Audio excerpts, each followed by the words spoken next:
Boa noite a todos que nos assistem pelo canal do nosso Centro Espírita Chico Xavier de Passo Fundo no YouTube.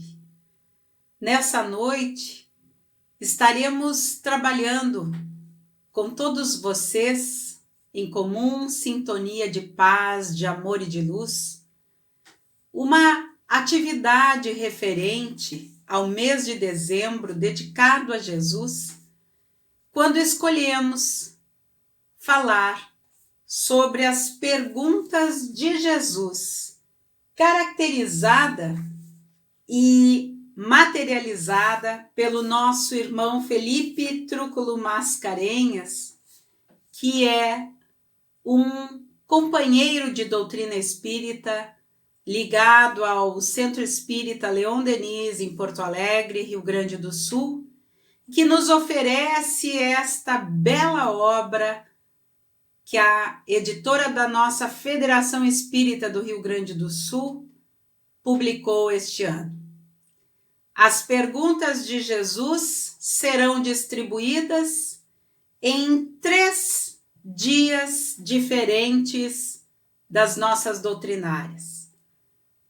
Na primeira sexta-feira, será dia 17 de dezembro, hoje, onde estarão conosco alguns irmãos atuantes e participantes do nosso centro em Passo Fundo, onde alguns farão perguntas e outros trarão as respostas, todos relativos à compilação deste livro, que também segue os preceitos da doutrina espírita ligados ao Evangelho.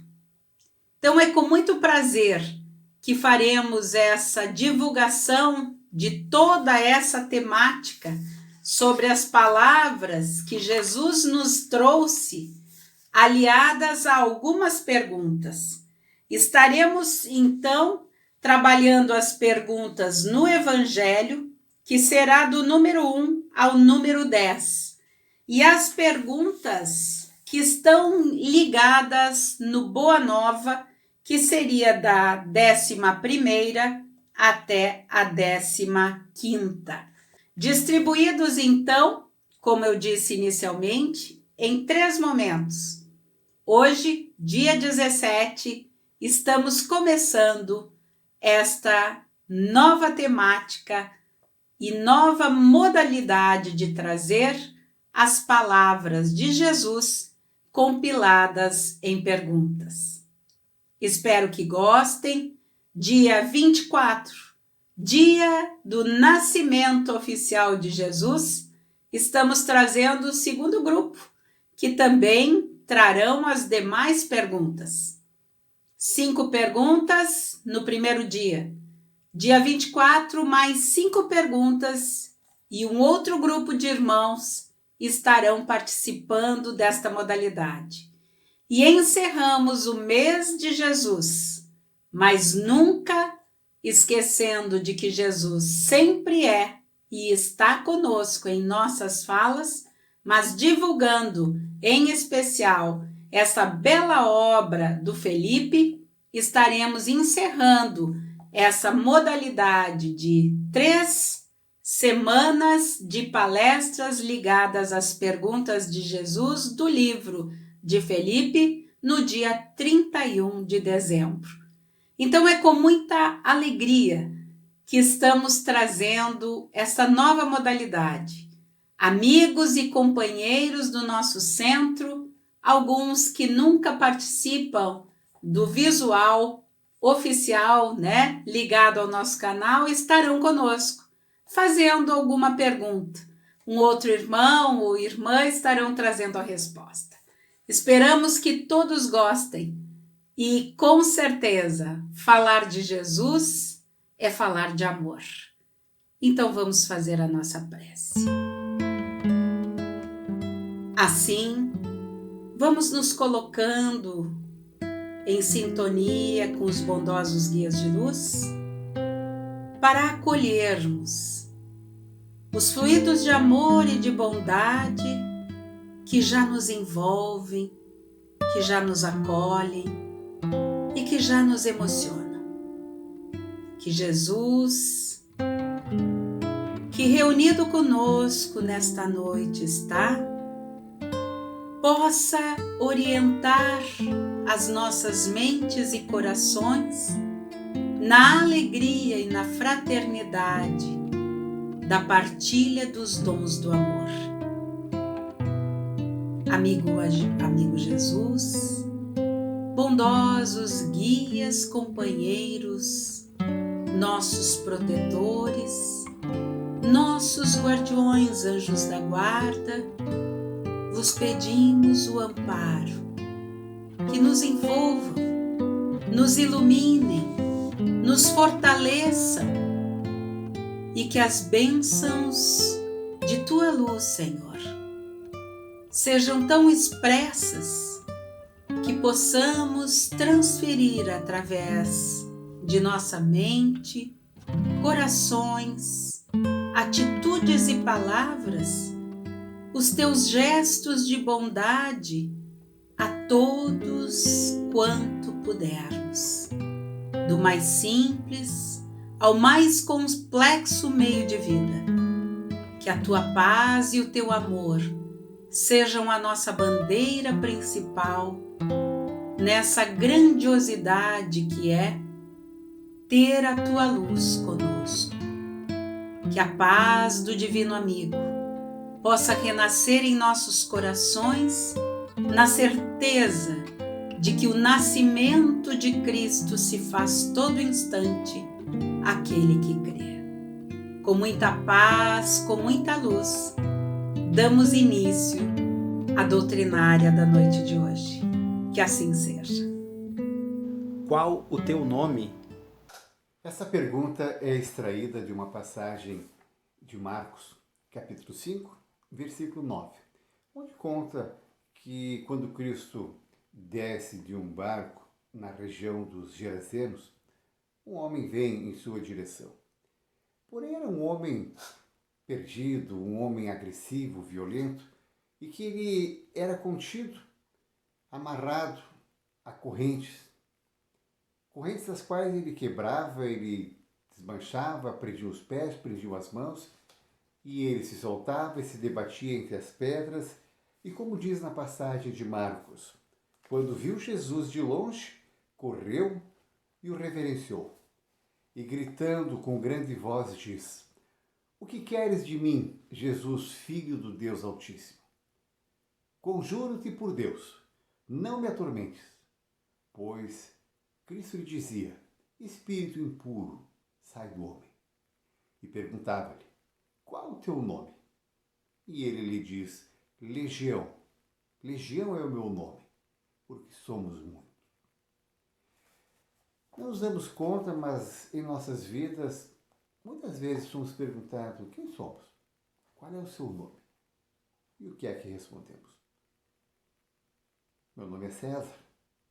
Mas esse é o nome com o qual fomos batizados, com o qual fomos registrados e com o qual nos apresentamos. Não há nada de errado nisso. Todavia, quando nos apresentamos com esse nome, será que algumas vezes nos perguntamos quem somos? E quando nos perguntamos quem somos, certamente não respondemos o nosso nome. Há um automatismo nessa convenção social de nos apresentarmos com o nome e algumas vezes nos identificarmos também com uma profissão, com um trabalho, com uma condição social. Mas se fôssemos perguntados por Cristo, quem somos? Partindo do princípio de que Cristo nos conhece, o que é que diríamos a Ele? E se percebermos, nós somos procurados muitas vezes a responder quem somos. Quando assistimos a uma palestra espírita, quando lemos a um livro, quando alguém nos convida a fazer algo. Não, mas isso não é para mim, isso eu não sei fazer, Isso não é comigo. Baseado em que tiramos essas conclusões? Baseado naquele conceito que temos daquilo que somos. Se Cristo nos perguntasse então, qual o teu nome? Saberíamos responder, de fato, quem somos? Vejam que a resposta do Gerazeno diz assim, legião, porque somos muitos. Quando buscamos a doutrina espírita por referência, nós somos dessa encarnação, mas somos os tantos outros de outras encarnações. Qual deles nos apresentamos? Se nós somos uma construção de cada passagem terrena, se nós somos uma construção influenciada por muitas mentes encarnadas e desencarnadas, de fato, quem somos? Vamos sempre gravando em nossas vidas as nossas experiências. São tantas vivências gravadas que podemos dizer que somos constituídos por uma verdadeira legião de personalidades. Então, quantos nomes eu já tive? Quantas experiências eu já tive? E qual dessas experiências prepondera, qual dessas experiências seria capaz de responder quem eu sou? Na questão 919 do Livro dos Espíritos, Kardec diz que a melhor maneira, o meio mais prático e mais eficaz de melhorar a nossa vida é nos conhecendo. Conhece-te a ti mesmo. Quanto de nós conhecemos? Quanto eu sou capaz de lembrar de mim? Cada acontecimento em nossa vida, seja ele uma aprovação ou uma expiação, nada mais é do que uma oportunidade de crescimento. Então, quando formos indagados quem somos, tenhamos, como Gerazeno, a consciência de que somos muito. E desses muito, qual deles nos interessa efetivamente? Sermos aquele que segue ao Cristo. E seguir ao Cristo significa aprender com nossas experiências terrenas e aproveitá-las para o nosso crescimento moral, emocional, espiritual. Quem somos? Companheiro, a que vens? Olá, queridos amigos. Respondendo então a questão sobre companheiro que vence. Aquela era uma noite decisiva. Aproximava-se o momento do testemunho supremo do Cristo. Reunido com os discípulos no Getsemane, Jesus percebe a aproximação de Judas Iscariotes, acompanhado de uma turba armada de espadas e porretes.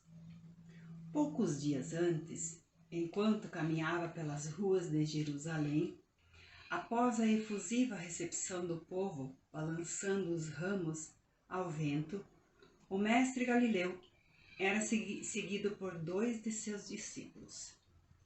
Judas Iscariotes deixava transparecer no semblante íntima inquietação, enquanto no olhar sereno de Tiago, filho de Zebedeu, fulgurava a luz suave e branda que consola o coração das almas crentes. A certa altura da conversa entre os dois, Judas ouve uma pergunta de Tiago. E quem haverá mais poderoso do que Deus, de quem o Mestre é o enviado divino? O diálogo entre os dois está gravado no capítulo A Ilusão do Discípulo no livro Boa Nova. E as ilusões dos poderes transitórios embriagavam Judas, conquanto amasse o Messias. O Mestre, a seu ver, era demasiadamente humilde e generoso para vencer sozinho por entre a maldade e a violência. Naquela noite dolorosa de Getsemane, ele se aproxima, saúda Jesus e dá-lhe um beijo no rosto, ao que o mestre, com seu característico olhar penetrante, lança a pergunta que até hoje se faz ouvida em nossas almas. Companheiro, a que vens? Se nos conhecemos como seres espirituais vivendo experiências no plano material, se já tivemos contato com as primeiras noções de novos conhecimentos espirituais que nos modifiquem o entendimento de quem somos, Será que já sabemos responder à indagação do Cristo? Judas era um dos apóstolos, presenciara os ensinamentos e as ações de Jesus. Mas será que já compreendera o que nos cabe neste mundo? Afinal, caros jornadeiros, a que viemos nesta reencarnação? Para entendermos mais profundamente essa questão, vamos ver a questão 132 do Livro dos Espíritos. Qual o objetivo da encarnação dos espíritos? E a resposta: Deus lhe impõe a encarnação com o fim de fazê-los chegar à perfeição. Para uns é expiação, para outros missão. Mas para alcançarem essa perfeição, têm que sofrer todas as vicissitudes da existência corporal. Nisso é que está a expiação. Visa ainda outro fim a encarnação, o de pôr o espírito em condições de suportar a parte que lhe toca na obra da criação. Para executá-la, é que em cada mundo toma o espírito um instrumento de harmonia com a matéria essencial desse mundo, a fim de que de aí cumprir, daquele ponto de vista, as ordens de Deus. É assim que, concorrendo para a obra geral, ele próprio se adianta. Nós somos colaboradores de Deus e nesses passos temos funções, temos uma parte que nos toca na obra da criação. Eis uma finalidade inspiradora para a nossa jornada na Terra: a prática do bem. Não do bem apenas para nós. O bem exclusivo é o maior entrave ao progresso, pois é egoísmo. Toca-nos o dever de contribuir para o bem de todos, pois é o eterno princípio da criação divina. Para que a boa vontade não seja obscurecida por caprichos, melindres e atitudes invigilantes, é necessário o intenso trabalho de desenvolver virtudes em nós: paciência, tolerância, humildade e profunda confiança nos desígnios divinos. Por isso, a importância de constantemente nos perguntarmos a que viemos, recordar os objetivos centrais de estar na tarefa e não nos iludirmos acreditando ser mais inteligentes do que o próprio Cristo. Então que possamos nos perguntar: qual é a minha missão? O que eu devo fazer para saber ainda qual é a minha missão? Na hora da cruz, entre as convulsões da natureza, que bem representavam as convulsões íntimas do apóstolo, Judas ainda podia ouvir a voz que nos alcança a todos. Eu sou o caminho, a verdade e a vida. Ninguém pode ir ao Pai senão por mim. Que buscais? No Evangelho de João, capítulo 1, versículo 38, encontra-se uma passagem em que João caminhava com 2 discípulos e encontra o Cristo. E diz: Eis o Cordeiro de Deus. Seus 2 discípulos imediatamente caminham na direção do Cristo. E Cristo, voltando-se a eles, faz a pergunta que lhes atravessa o coração. Se eles se dispõem a aproximar e a caminhar com ele, Cristo pergunta: que buscais? Se essa pergunta nos fosse feita, o que buscamos? Não podemos confundir as nossas necessidades sociais de buscarmos, como está lá na pirâmide do psicólogo Maslow, as necessidades básicas de vestuário, de alimentação, as necessidades básicas de convívio social. Não se trata dessas necessidades que buscamos. Nós buscamos aquilo que dá sentido à nossa vida. E sabemos o que dá sentido à nossa vida? Quando entendermos o que estamos buscando, podemos encontrar um caminho.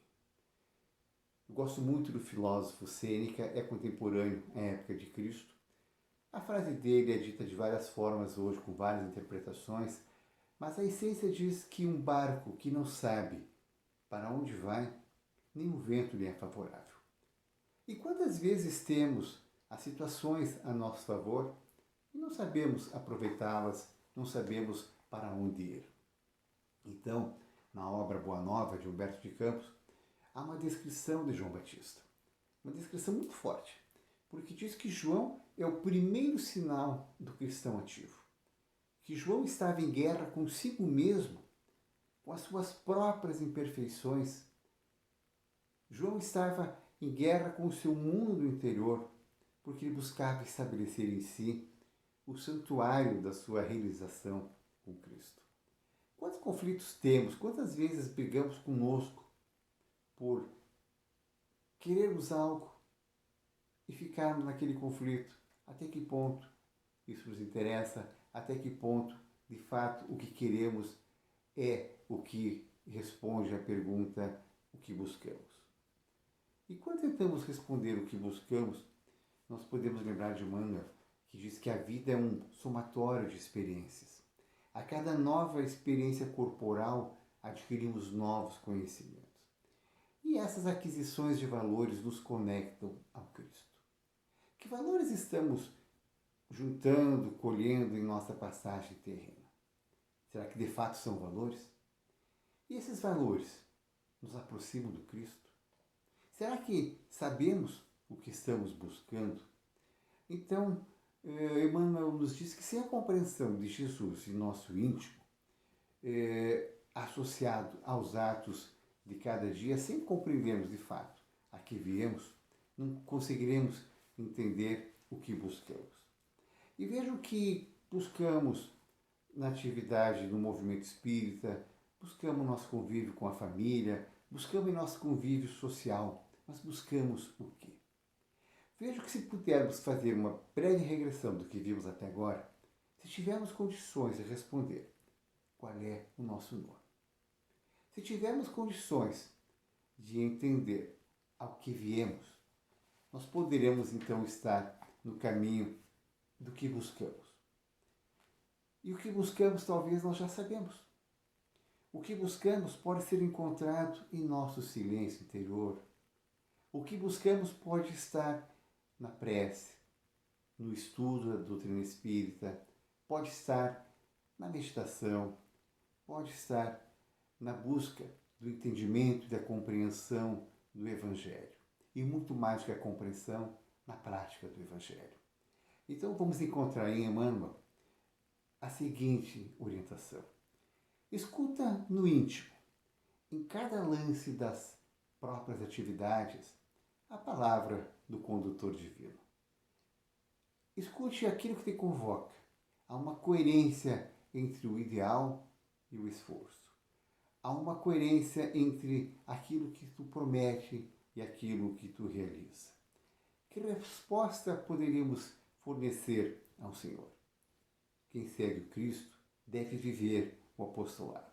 Então, serve, coopera e caminha avante, sem temor, sem vacilação, lembrando-te de que o Verbo da verdade incide sobre nós cada dia, perguntando incessantemente o que buscais.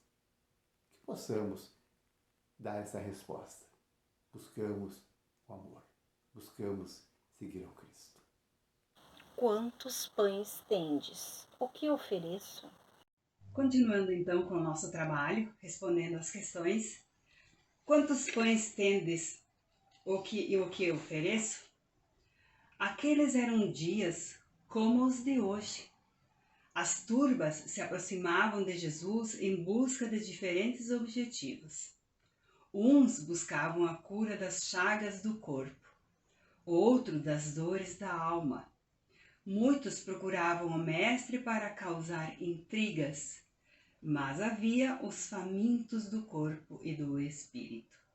A pergunta, no entanto, é dirigida aos discípulos, aqueles que se encontram na condição de auxiliares e trabalhadores do Cristo. Em que condição nos encontramos hoje na vida? Quantos pães tendes? Equivale a dizer de que recursos e valores dispõe dentro de ti para servir de instrumentos ao fluxo do amor divino para o mundo? O que já tens de virtudes sedimentadas em teu coração para atenuar as dores, enxaguar as lágrimas, saciar a fome e a sede de justiça que tantos experimentam na jornada transitória do planeta? Estamos ouvindo os apelos? Pensemos em nossas atitudes diante das situações concretas no mundo, conhecedores das realidades da vida transmitidas pelo Consolador prometido. Conseguimos reconhecer as situações que nos convoca à ação da caridade? Sabemos realmente o que é a caridade? Na passagem, os discípulos estavam ao lado de Jesus, envolto nas suas vibrações de amor e sabedoria, presenciando há dias as suas ações caridosas. E ainda assim, não percebem a necessidade urgente dos corações famintos. Assim, acontece quando nos centramos somente em nossas necessidades individuais, esquecido das finalidades da vida e dos valores evolutivos de que dispomos e que devem ser empregados para o bem de todos. O detentor de numerosos bens, sem qualquer serventia para a comunidade, é um sorvedouro em sombra à margem do caminho, usuário infeliz que as mesmas leis da vida cercam de angústia e medo, solidão e secura. O amparo que recolhemos corresponde ao amparo que dispensamos, e o amparo que dispensamos está invariavelmente seguido de vastos acréscimos potenciais para a hipótese de nos fazermos mais úteis. Jesus legou à humanidade a sublime lição do auxílio cooperativo. De que valeria estarmos de estômago repleto observando a fome ao nosso lado? De que valeriam as luzes espirituais de que já dispomos se elas não são colocadas em prática no trabalho do bem coletivo? Vale sorrir ao lado da dor e do sofrimento do outro? Ajudar com o sentimento, com a ideia, com a palavra e com a ação, ajudar a todos a melhorar sempre é inovar, ou melhor, é invocar em nosso favor o apoio integral da vida. Não nos esqueçamos, pois, que o auxílio o que prestamos às criaturas sem exigências e sem paga é a nossa rua ativa silenciosa ao socorro divino que nos responde invariável com a luz da cooperação e do suprimento. Este é o pão da vida, um alimento que alcança a nutrição espiritual, tal qual a profunda alusão do Espírito. Então, que possamos fazer análise de todos esses questionamentos que fala sobre os pães, a divisão dos pães, mas na verdade são as nossas virtudes, são as nossas melhores ações, são todas as situações que com o coração, com a verdade, todos nós conseguimos alcançar a todos aqueles necessitados e com isso construir a nossa caminhada espiritual de uma forma com mais luz e mais paz. Por que dormis? Orais para que não entreis em tentação. Acorda. Quantas vezes usamos essa expressão para chamarmos a atenção de alguém para a realidade? Para sair do mundo dos sonhos? Para estar aqui, presente? Vamos encontrar em Lucas capítulo 22, versículo 46, uma passagem muito conhecida, onde Cristo vai ao Monte das Oliveiras e estava em oração. E Cristo, quando retorna da oração, levantando-se da oração, dirigiu-se aos seus discípulos e os encontrou adormecidos. Disse-lhes: por que dormis? orai para que não entreis em tentação.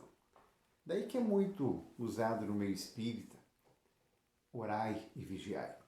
Uma frase muito conhecida, muito séria, porque não basta tão somente orarmos, basta estarmos vigilantes, basta estarmos acordados.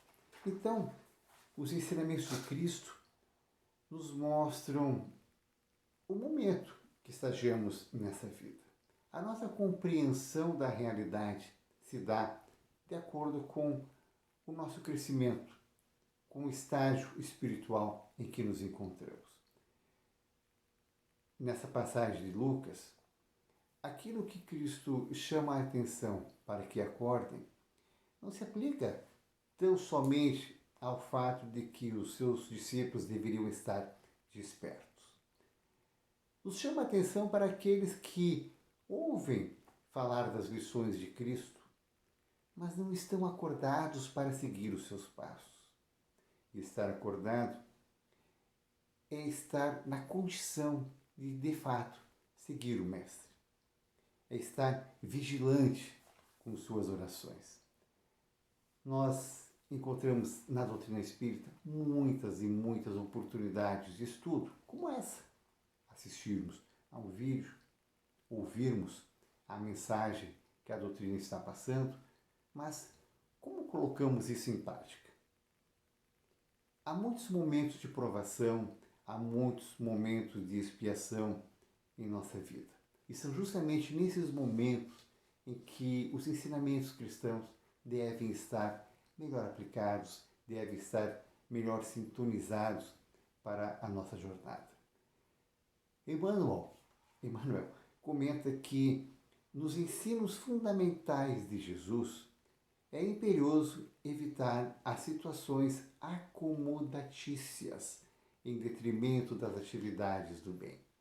Deixa bem claro aqui o nobre Emmanuel de que não devemos ficar acomodados, que devemos estar em movimento, que devemos estar em busca dos ensinamentos de Cristo, que devemos estar despertos nas ações do bem.